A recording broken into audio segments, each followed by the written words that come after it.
merupakan mahasiswa Prodi Administrasi Pendidikan. Di sini saya akan mengerjakan tugas pertemuan 14 manajemen humas yang diampu oleh Bapak Dr. Hanifah Kandri dan Ibu Lutfiani.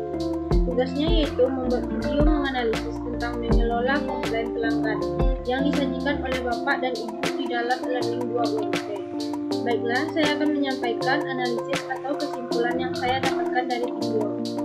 Salah satu faktor yang paling mempengaruhi kepuasan dan persepsi dari pelanggan kita atau konsumen kita terhadap mutu layanan yang kita berikan itu adalah bagaimana menangani keluhan atau komplain yang mereka berikan.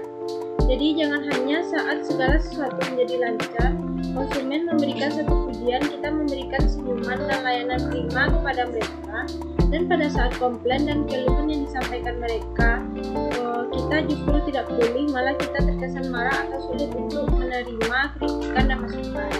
Yang jelas, bila seorang pelanggan datang ke tempat kita kemudian mengajukan satu persoalan atau menyampaikan keluhan terhadap produk atau jasa yang kita berikan, jangan kita pandang sebelah mata, apalagi kita marah dan menganggap mereka mengada-ngada, karena hal itu sering terjadi. Kita harus lebih cenderung menerima pujian, tapi saat kita dikritik dan diberikan keluhan atau mereka komplain, kita justru marah atau tidak peduli. Pelanggan yang telah meluangkan waktu berharganya untuk menghubungi kita untuk menyampaikan keluhannya atau menyampaikan apa yang ia rasakan terhadap produk dan jasa kita atau menyampaikan komplainnya, walaupun hal tersebut menyakitkan sebenarnya, ini memberikan satu konteks positif karena mereka dengan rela dan mau menyampaikan fakta dan informasi gratis tanpa harus kita lakukan penelitian ulang untuk mengumpulkan data-data tersebut di lapangan mengenai cara-cara memperbaiki bisnis, memperbaiki produk dan jasa yang kita punya. Harusnya kita berterima kasih karena untuk mendapatkan fakta dan data seperti ini, yaitu data yang real, kita sebetulnya butuh energi yang sangat besar, bahkan materi dan biaya yang sangat besar. Nah, sekarang komplain yang diberikan adalah data real, keluhan yang disampaikan secara gratis, dan mereka menyampaikan dengan menyediakan waktu dan emosi, dan juga emosi yang juga sulit untuk dijaga secara baik, tapi mereka rela melakukannya supaya mereka tetap menjadi pelanggan yang baik. Kalau mereka mampu dan mau menyampaikan komplain kepada kita, sebenarnya itu adalah indikasi positif bahwa dalam jangka panjang mereka ingin bertahan sebagai pelanggan kita. Nah, sekarang pertanyaannya, ketika ada pelanggan yang memberikan komplain yang menyampaikan keluhan, apa yang harus kita lakukan? Terima mereka dengan lapang dada. Pelanggan yang telah meluangkan waktu berharganya untuk menghubungi kita untuk menyampaikan keluhan dan komplain itu sebenarnya memberikan data dan fakta terkait informasi yang disampaikan secara gratis. Dengarkan keluhan mereka atau komplain mereka sebagai suatu titik, sebagai bentuk perhatian dan pelayanan maksimal yang kita berikan kepada pelanggan. Bahkan di sana kita harus lebih aktif bertanya tentang informasi apalagi, keluhan apalagi, komplain apalagi terkait data-data dan fakta mengenai produk dan jasa kita. Dengar semuanya dengan baik, pastikan apa yang sesungguhnya diinginkan oleh pelanggan kita, dan kemudian kita dan kalau bisa ada satu tuntunan untuk kita memenuhi harapan aspirasi mereka. Kunci manajemen atau mengelola keluhan atau mengelola komplain pelanggan adalah meletak pada staff atau pada orang atau pada karyawan atau ia secara langsung kepada kita sebagai pemilik semuanya akan berjalan dengan baik. Tetapi jika disampaikan kepada staff atau kepada karyawan yang tidak terlatih terhadap perusahaan yang kita kelola, hal tersebut akan sangat berisiko, sangat besar, karena ketika itu ditolak atau justru marah, pelanggan akan menerima konsep ini menjadi satu kondisi bahwa perusahaan atau lembaga kita atau bisnis yang kita kelola ini memang tidak bisa menerima masukan atau komplain. Berarti pelayanan kita hanya sampai pada sesuatu yang baik saja. Ketika ada sesuatu kondisi tingkat kepuasan mereka tidak terpenuhi, kita justru tidak mau mendengarkan. Dan ini akan menjadi corong atau iklan gratis berjalan, dan ini akan menjadi satu titik di mana informasi ini sampai dari satu orang kepada ribuan orang, maka kita tinggal menunggu waktunya, kita akan kehilangan pelanggan-pelanggan kita dalam jangka panjang. Ini pasti akan terjadi ketika kita tidak mampu mengelola dan menerima komplain dan juga keluhan pelanggan. Satu teori yang barangkali bisa kita jadikan acuan yang dijelaskan oleh Kigen dalam mengelola keluhan dan mengelola komplain yang disampaikan pelanggan. Maka ada beberapa hal yang perlu kita perhatikan atau perlu kita lakukan sebagai karyawan atau pemilik perusahaan adalah: yang pertama, dengan rela dengan hati yang paling dalam, harus berani meminta maaf dengan memberitahu pelanggan bahwa kita menyesali itu atas ketidaknyamanan yang terjadi.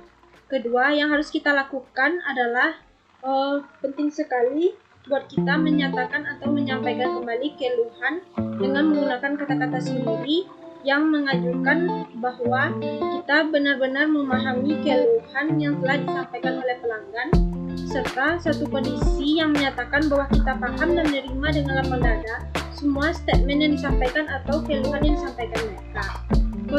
Komunikasikan dengan pelanggan bahwa pada saat yang sama bahwa kita menunggu kondisi-kondisi dan informasi-informasi seperti ini. Ketiga, yang harus kita lakukan adalah restitusi pada tahap ini atau melakukan apa saja untuk memuaskan pelanggan. Artinya, berikan kepada pelanggan apa saja yang mereka butuhkan sebagai bentuk bahwa kita menyesali karena kita kurang memperhatikan produk dan jasa sebagai bentuk layanan kita sebagai pemilik. Keempat, yang bisa kita lakukan adalah tindak lanjut, kemudian cek bersama dengan pelanggan sebelum mereka pergi untuk memastikan. Nah, secara bersama-sama dengan pelanggan juga pelanggan tersebut juga akan memahami dan mengetahui tindakan kita untuk memastikan bahwa mereka puas. Kemudian dalam waktu 1 minggu atau beberapa hari kita memberikan rentangan waktu yang cukup untuk kemudian menghubungi mereka untuk meminta informasi dan meminta kepastian kepada mereka bahwa mereka telah puas atau belum. Pertanyaan selanjutnya, apa pentingnya penanganan keluhan atau penanganan komplain dari pelanggan yang notabene adalah orang-orang yang menjadi konsumennya kita? Menurut Tojo menyatakan bahwa beberapa alasan mengapa seorang tidak lagi membeli atau mengkonsumsi satu jasa atau produk yang kita punya adalah yang pertama, 1% karena meninggal dunia, 3% pelanggan pindah tempat, 5% karena minat berubah, 9% pindah langganan, 15% karena tidak puas dengan produk. Yang paling besar dalam penelitian adalah 68% disebabkan karena pelanggan tidak puas terhadap pelayanan pimpinan dan layanan kawan perusahaan, termasuk cara mereka menangani tuntunan atau komplain dan juga keluhan dari pelanggan. Pengelolaan komplain ini merupakan manifestasi keilmuan yang mempelajari tentang berbagai macam strategi dan metode dalam menangani dan juga mengelola berbagai macam keluhan yang disampaikan oleh pelanggan dan konsumen untuk menciptakan keuntungan yang diperoleh dari berbagai faktor lainnya sehingga terbentuk model ekonomi yang efisien sekaligus mengetahui apakah investasi yang dilakukan perusahaan selama ini oleh lembaga sudah berhasil atau tidak. Secara umum, manajemen yang namanya manajemen komplain itu adalah pengelolaan atas usaha kita, atas produk dan jasa yang kita punya, yang dalam kaitannya dengan keberatan dengan komplain dengan sesuatu yang sifatnya dalam tanda kutip ketidakpuasan dari konsumen atau pelanggan-pelanggan terbaik kita. Menurut Ciptono, bahwa manajemen komplain adalah bentuk penanganan atau bentuk penataan atau pengaturan yang dilakukan suatu lembaga atau suatu perusahaan atau reaksi ketidakpuasan. Jadi, dalam proses menyelesaikan atau mengatasi sanggahan atau reaksi ketidakpuasan atau ketidaksetujuan konsumen atau pelanggan terhadap kegiatan-kegiatan fungsi manajemen yang dilakukan tidak efisien dan tidak efektif oleh perusahaan tersebut. Misalnya terhadap produk dan jasa sehingga ekspektasi atau apa yang mereka terima di luar apa yang mereka pikirkan. Jadi dari yang disampaikan tadi dapat disimpulkan bahwa manajemen komplain itu bisa kita sebut sebagai salah satu cara atau strategi yang digunakan oleh perusahaan atau lembaga dimanapun atau apapun bentuk lembaganya dalam menangani keluhan konsumen, yaitu memandang bahwa keluhan konsumen itu sebenarnya merupakan satu kesempatan yang besar bagi pihak perusahaan atau lembaga untuk dapat mempertahankan konsumen-konsumen terbaiknya melalui proses penanganan yang luar biasa, penanganan keluhan yang efektif, dan dapat menjadi informasi-informasi yang berasal dari keluhan konsumen tersebut sebagai suatu landasan dalam mengembangkan kegiatan perusahaan atau lembaga ke depannya agar menjadi lebih baik. Ada beberapa prinsip dalam proses penanganan atau manajemen komplain yang kita berikan. Misalnya pertama, penanganan harus segera, jangan ditunda-tunda. Kalau saat itu komplain, maka saat itu disampaikan dan maka pada saat itu juga harus ditangani. Penanganan segera ini sifatnya paling penting dalam manajemen komplain. Jika keluhan dalam saat proses pelayanan, maka waktunya adalah esensi untuk mencapai pemulihan penuh. Kedua, prinsipnya adalah kemampuan untuk mengatur komplain.